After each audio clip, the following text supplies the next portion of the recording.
الكرة الجديدة تحمل اسم إتري، وهي كلمة أمازيغية تعني النجم.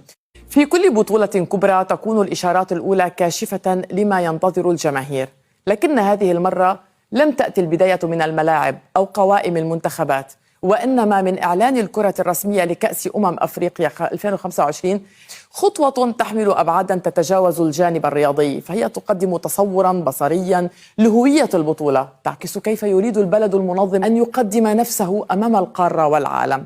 الكرة الجديدة تحمل اسم إتري، وهي كلمة أمازيغية تعني النجم، والإعلان عنها جاء بالشراكة بين الاتحاد الإفريقي لكرة القدم وشركة بوما، في خطوة تحمل أبعادا تقنية وثقافية وتسويقية واضحة قبل أسابيع من انطلاق البطولة.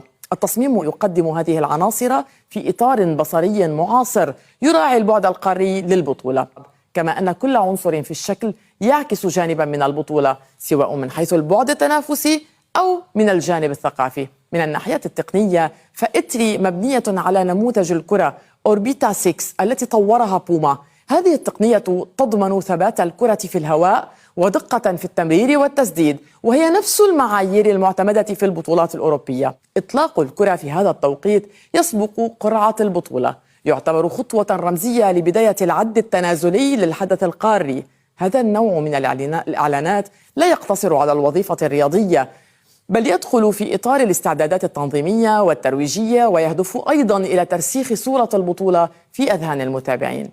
على مواقع التواصل الاجتماعي تفاعل كبير مع الإعلان عن الكرة الرسمية لكأس أفريقيا 2025.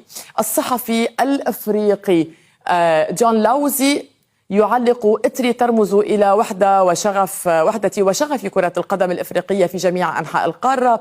كأس الأمم الإفريقية 2025 ستكون رائعة